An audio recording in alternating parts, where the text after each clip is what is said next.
reflexão no devocional Palavra que Transforma. O Senhor tem nos direcionado a reflexões para que nós cresçamos em Sua presença. Somos mulheres cristãs, mulheres que creem que há um Jesus Salvador da nossa vida, que há um Deus que cuida de nós e um Espírito Santo que nos direciona para todas as coisas. Por isso, o Senhor nos instrui através da Sua Palavra. Ler a Palavra do Senhor, ler a Bíblia todos os dias, nos enriquece em sabedoria de quem Deus é na nossa vida.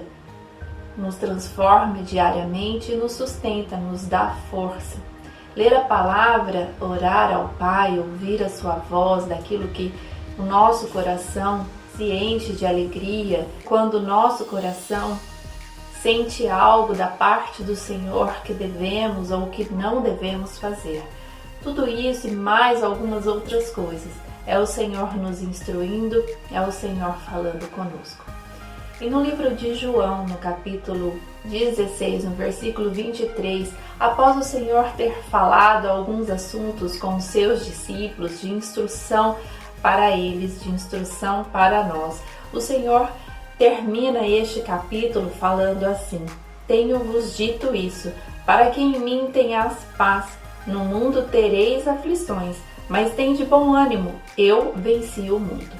Vivemos um mundo, vivemos uma história, vivemos a rotina da nossa vida, onde coisas acontecem, pensamentos vêm, pensamentos vão, notícias chegam, notícias são solucionadas, notícias que nos agradam, notícias que também nos desagradam. Portanto, no mundo teremos aflição. Enquanto aqui respiramos, viveremos momentos de alegria, mas também momentos de aflição. Notícias que acontecem não conosco, mas com outras pessoas, que também nos entristece, também aflige o nosso coração. O Senhor envolve neste assunto também, quando Ele diz que no mundo teremos aflição. Mas Ele deixa uma promessa de esperança para nós, e é uma promessa que ela não é futura, ela é contínua, ela é na nossa vida, ela está na nossa vida, se assim o aceitarmos, que Ele venha reger a esperança na nossa vida. E Ele diz assim: mas tende bom ânimo, eu venci o mundo. O Senhor Jesus venceu, o Senhor Jesus na morte, na cruz, pelos nossos pecados, para que nós sejamos salvas, livres da condenação eterna. Ele vence todas as aflições. Não que nós não passaremos por elas, não que nós não passaremos pelas injustiças, mas na injustiça, nas aflições, o Senhor está conosco, porque Ele venceu todas estas situações e Ele passa conosco, nos instruindo e nos tornando cada vez mais mulheres maduras. Mas para passar tudo isso e para aceitar aquilo que o Senhor nos instrui, é preciso ter um coração atento à voz do Pai, um coração atento àquilo que Ele quer nos ensinar. E na Palavra de Deus, ela é recheada de exemplos que nos ensinam como passarmos pelas injustiças da vida. Aquilo que nós olhamos e não acreditamos que esteja acontecendo conosco, ou que nós não nos conformamos que aquilo chegou até a nossa casa, chegou até a nossa situação. Mas elas chegam, porque no mundo há aqueles que prezam pela justiça e há aqueles que prezam pela injustiça.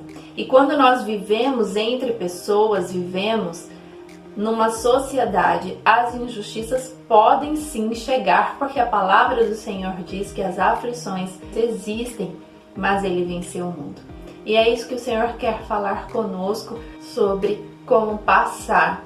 Ele fala assim, como lutar contra a injustiça que chegou até nós. Diante de vários exemplos que a palavra nos traz, o Senhor quer falar conosco a respeito de 5 irmãs, filhas de um homem, de um patriarca, descrito no Antigo Testamento, que ele morreu. Elas entendem que foi uma morte injusta, e como este homem morreu e deixando após a sua morte somente filhas mulheres, elas não têm o direito de receber uma porção da terra prometida da qual o Senhor tinha dito àquela nação, àquele povo. Por quê? Existia uma lei onde somente os filhos homens receberiam a porção, receberiam a divisão da herança e não as mulheres. As mulheres participariam da herança quando elas se casassem com alguém que fosse da tribo, que fossem do povo de Israel. Mas essas mulheres, no momento da divisão das terras, elas ficam sem nada. Por quê? Porque o pai tinha morrido e não tinha deixado filhos homens. Então, de uma forma muito honrosa, muito respeitosa, essas mulheres entendem a injustiça que tinham acabado de receber e procuram então a pessoa certa, da forma certa, para requerer a justiça, o que elas consideravam como direito para a continuidade da família deste homem. No livro de Números, no Antigo Testamento, no capítulo 26, no versículo 33, diz assim: Porém, Zelofeade, filho de Éfer, não tinha filhos, senão filhas, e os nomes das filhas de Zelofeade foram Macla, Noa, Ogla, Milca e Tirza. Essas 5 irmãs, filhas deste homem, deste patriarca chamada Zelofeade, líder, cabeça de uma das tribos, mas que já tinha morrido antes da divisão das terras, da terra prometida que o Senhor já tinha falado a esta nação, elas ficam sem nenhuma divisão. Então, elas entram num processo de requerer a herança da terra.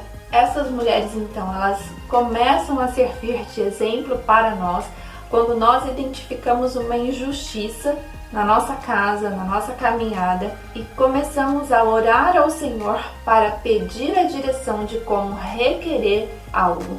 Antes de pedir, de requerer algo que nós venhamos a considerar que é injusto, precisamos entender se realmente é injusto.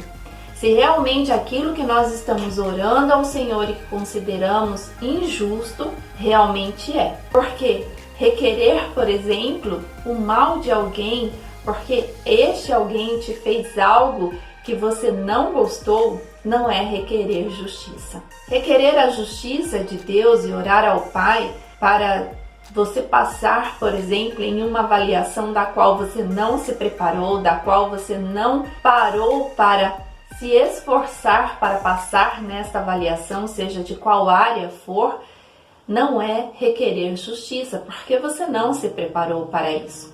Então, antes de nós requerermos algo diante de Deus, porque estamos considerando injusto para a nossa vida, nós precisamos primeiro perguntar ao Pai: Senhor, eu me esforcei para tudo isso?